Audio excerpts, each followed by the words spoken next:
Brendan Patrick Tevlin was born on May 2, 1995, to parents Michael and Allison, and grew up in Livingston, New Jersey. Brendan was described as a genuine and honest individual who was just an all-around nice person. He was very intelligent and maintained a 4.0 GPA throughout school. He also loved to surf and play the bagpipes. In addition, he served as a Eucharistic minister, distributing bread and wine during communion. After graduating from Seton Hall Prep, 18-year-old Brendan enrolled at the University of Richmond and joined the lacrosse club. Unfortunately, during his sophomore year, a horrible tragedy would occur.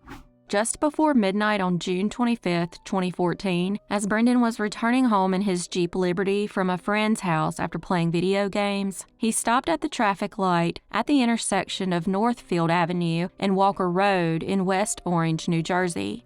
That's when 19-year-old Jeremy Visagran and 29-year-old Ali Mohammed Brown got out of their car and began shooting at Brendan through his passenger side window. 18-year-old Eric Williams was also with them but stayed in the car. Brendan was hit around 8 times and then tried to flee the Jeep before they shot him again. They placed his body in the passenger seat, and Brown drove off in his vehicle to Jeremy's apartment complex. Once there, he stole his cell phone and fled the scene. It turns out that Brown had become an ISIS sympathizer and went on a cross-country crime spree starting in April 2014. Between April and June, he murdered 3 people in Seattle, Washington. All 3 men were finally arrested on August 4, 2014, and charged with Brendan's murder. When Brown was brought in for an interview, he told them he was a strict Muslim who had been angered by the U.S. government's actions in Iraq, Iran, and Afghanistan. He also took responsibility for the murders in Seattle. The first victims were 23-year-old DeJuan Anderson Young and 27-year-old Ahmed Saeed, who he murdered after they left a gay nightclub. He also shot and killed 30-year-old Leroy Henderson in the Skyway area of Seattle. A couple of weeks after murdering Brendan, he was involved in an armed robbery in Point Pleasant Beach. In January of 2016, Brown was sentenced to 36 years in prison for the armed robbery. He was then sentenced to life in prison for the murder of Brendan and 2 more life sentences for the other murders. He has since admitted that he was in a bad place at the time and made himself believe that by converting to Islam and becoming a jihad fighter, he could take revenge on the government by murdering innocent civilians. As for Eric Williams, he was sentenced to 17 years in prison, while Jeremy Visagran only received 7 years. After being released, Visagran was right back in prison in 2022, serving a 5-year sentence for a handgun possession. After Brendan's murder, a field at Seton Hall Prep was dedicated to Brendan's memory, and a school in Hackettstown changed its name to St. Brendan's Academy in his honor.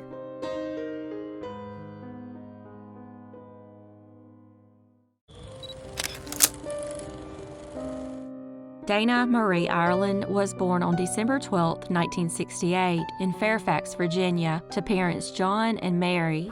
In December of 1991, a few months after graduating from George Mason University, 23-year-old Dana was in Hawaii with her parents visiting her sister Sandy for the holidays. On Christmas Eve, she went for a quick bike ride in a nearby isolated area when a horrible tragedy occurred. As she was returning to her parents' rental home, she was struck by a vehicle and then abducted. After being sexually assaulted and beaten to almost near death, she was dumped about 5 miles away from where she was originally abducted. A still conscious Dana began crying for help, and it caught the attention of a nearby resident. When the person found Dana, she was bleeding severely, and they quickly called for help. Unfortunately, as she clung to life, the ambulance was given bad directions, which caused them to be delayed. After being rushed to the hospital and undergoing emergency surgery, she sadly succumbed to her injuries 12 hours later. The community and law enforcement rallied around the family, searching for her killer, but it would still take 3 years before they received their first big break in the case. In May of 1994, a man by the name of John Gonsalves came forward and told investigators that his brother Frank Pauline had information about the murder. When they interviewed him, he said he had witnessed the attack and put the blame on the Schweitzer's brothers, Ian and Sean. Believing the information, Frank, along with the Schweitzer's brothers, were arrested and charged with the murder. However, during the trial, it was revealed that none of their DNA matched the biological DNA collected from Dana's body. Regardless, both Frank and Ian were convicted of the crime in 1999 and 2000 respectively and sentenced to life in prison. Ian then informed his brother Sean to take a plea deal for manslaughter and kidnapping. This all happened because they had falsely confessed to the crime after hours of interrogations. During Sean's false confession, he described riding in the back seat of a Volkswagen Beetle with his brother Ian and Frank when Pauline told Ian to strike a woman riding her bike. After striking her, Pauline picked up the bleeding and injured woman and put her in the front passenger seat. They then drove to an isolated area where Frank sexually assaulted her. She was then left for dead as they fled the scene. Interestingly, in order for Sean to accept the plea deal, he had to pass a polygraph test, which the Attorney General's office said he did. However, it was later learned that he actually failed the test. Regardless, he was still given the plea deal and was sentenced to 5 years probation. Frank had also confessed to being in the car with the brothers. However, throughout multiple interviews, his story consistently changed. Turns out he was saying all this to help his brother Gonzalez, who was facing significant drug charges. Finally, in July of 1996, he recanted his confession. In 2023, thanks to the Innocence Project, all 3 men had their convictions vacated. Sadly, Frank had died in prison in 2015 after being attacked by a fellow inmate. One piece of evidence that was vital in the original trial was a Jimmy Z t-shirt, which witnesses lied and said Frank had worn. However, the biological DNA found on the shirt excluded all 3 individuals, but matched the biological DNA from Dana's sexual assault kit. The state had also used false jailhouse informants to testify against the men. There was a whole lot of lying going on from a lot of different people, while the real killer was allowed to run free. Even more was the fact that Ian's Volkswagen Beetle was considered the vehicle used in the crime, even though he didn't purchase it until 3 months after Dana's murder. Not to mention, the area where Dana was found was very steep and rugged and would have required a large vehicle to drive in there. It was later shown that the Beetle did not make the tire tracks at the scene. Now that all 3 men were exonerated, they needed to find the real killer, and in 2024, thanks to advancements in DNA, they were led to 57-year-old Albert Lauro Jr., who would have been 25 years old at the time of the murder. They were able to obtain his DNA after collecting a used plastic fork he had thrown out. Unfortunately, he learned they were on to him and took his own life days before he was set to be arrested. There is now a federal investigation into why police waited to arrest him. A lot of lives were ruined during this case, but thanks to the Hawaii and New York Innocence Project and modern technology, more and more innocent people are now being released from prison.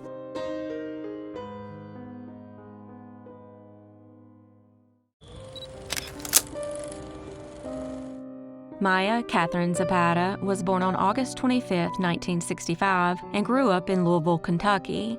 Maya was a very talented musician, learning to play the guitar and piano by the age of 9.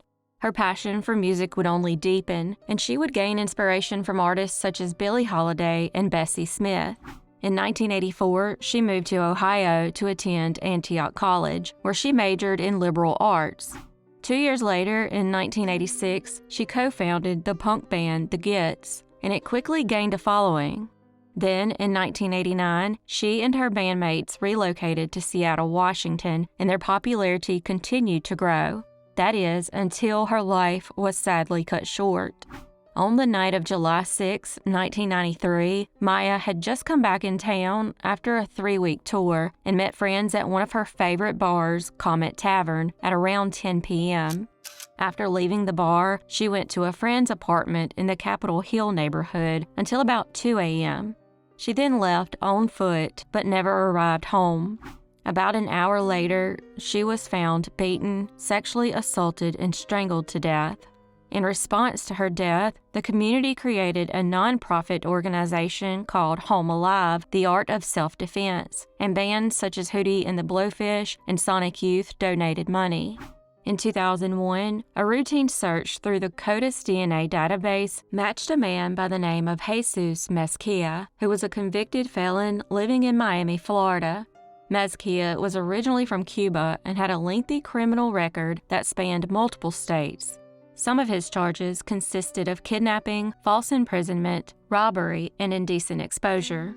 He had lived in Seattle between 1992 and 1994. He lived just 3 blocks from where her body was found, and on the night of the murder, the woman he was living with was out of town. After being identified, he was arrested and extradited back to Seattle to stand trial for her murder. In 2004, he was convicted of first-degree murder and sentenced to 36 years in prison. His conviction was overturned in August of 2005, but reinstated by a court of appeals in January 2009. He then died in a Washington hospital in January of 2021. Joan Jett wrote and recorded the song Go Home, and the video shows an actress being pursued by a stalker and ends with her having to fend off his attack. The video was ultimately dedicated to Maya. Joan then began doing shows with the surviving members of the Gits in 1995 under the moniker Evil Stig, which is Gits Live spelled backward. As a final note, here's what Joan Jett said about Maya. Her legacy should be beautiful, strong punk rock music coming from a woman's perspective, because that's who she was.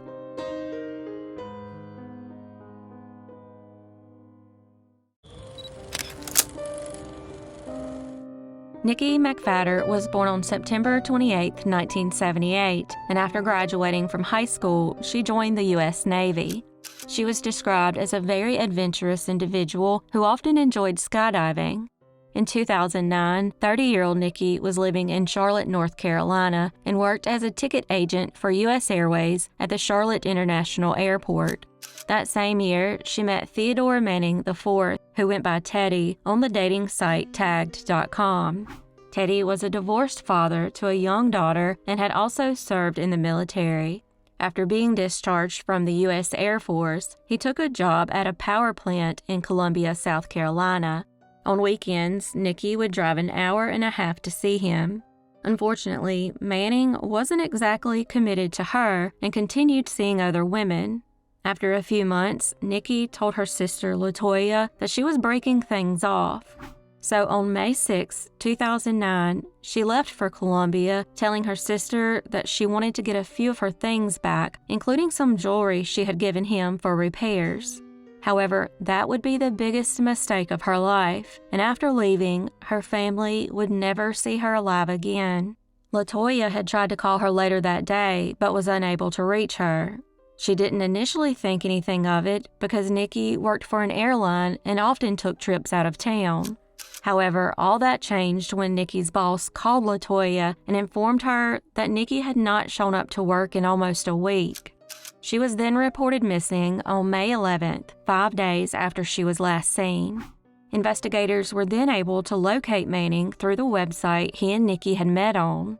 His home was then searched and a receipt for bleach, purchased the day after Nikki was last seen, was found. From there, they were able to get surveillance video of the store it was bought from and identified a woman who was with Manning at the time of the purchase as 27-year-old Kendra Goodman. They were then able to link her back to Manning as one of the many women he had been dating. Goodman was then brought in for questioning, and after 3 days, she finally broke and told investigators what they already suspected, that Nikki had been murdered. She then gave them the location of her body. That same day, authorities located her burned-out car with Nikki dead in the trunk in a secluded area off Peach Road, a little over 20 miles north of Columbia. Manning was then arrested, and during the 30-minute ride back to the sheriff's office, the investigators told him they found her car and needed the truth. He then tried to say her death was an accident. He said she picked up his .380 High Point, and he told her to stop playing around. He claims he tried to take it away from her, but it accidentally went off and the bullet struck her. However, the truth is that when Nikki arrived at Manning's home on May 6, she gave him one last ultimatum: get rid of the other woman, marry me, and start a family. However, Manning responded by saying they were just friends with benefits. This led to a nasty argument, and while Nikki was facing away from him, he shot her in the head. After she was dead, he called Goodman and asked her to come over and help him with something. She claimed that when she arrived, he was doing something to a black Honda and told her it belonged to a friend of his and offered her the car's rims. He then asked her to help him deliver the car and drive him back.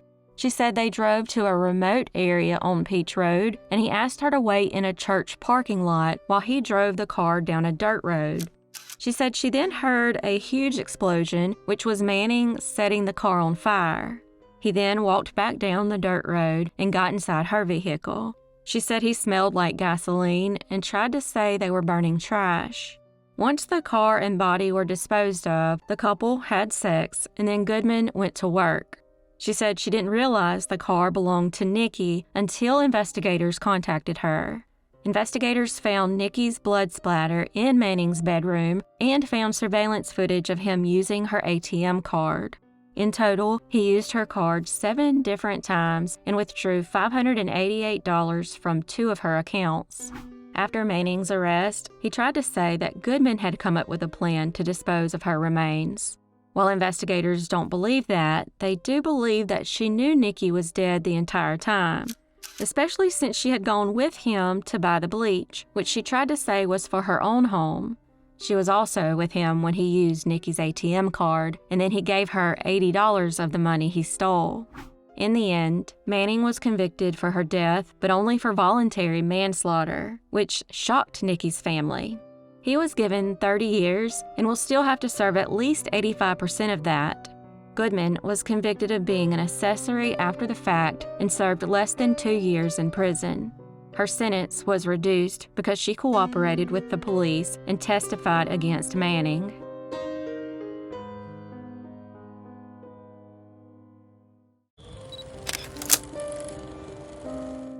In 1975, the first of 4 women were found strangled to death. Her name was Cassandra Lee Miller, and she was found dead on October 1st at the Surfside Motel in Port Hueneme, California. The second victim was 18-year-old Kimberly Carol Fritz. She was murdered in the same city on May 29, 1977. The third victim was 31-year-old Velvet Ann Sanchez. She was found strangled to death in Oxnard, California on September 8, 1977. The final victim was 21-year-old Lorraine Ann Rodriguez, and her body was located on December 28, 1977, near the Laguna Road Bridge in Oxnard. All the victims were known prostitutes who frequented local hotels and the Plaza Marina shopping center. While investigators were certain the cases were connected, they couldn't prove it, and their deaths would go unsolved for the next 47 years. In 2006, DNA evidence was uploaded to CODIS, but no matches were found.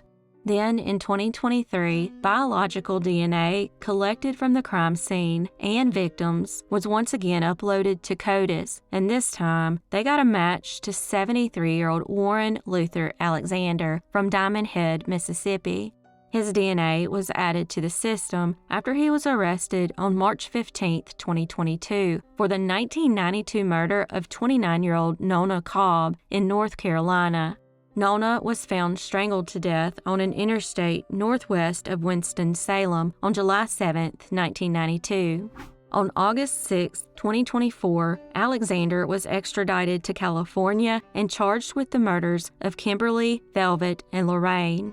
He had lived in Ventura County in the late 1950s and 1960s, and then again in the 1970s. He was a long-haul truck driver from the 1970s to the 1990s. While he hasn't been charged with Cassandra's murder, they do believe the cases might be linked and are also looking for other possible victims. As of August 2024, Alexander remains in jail, awaiting the outcome of the cases.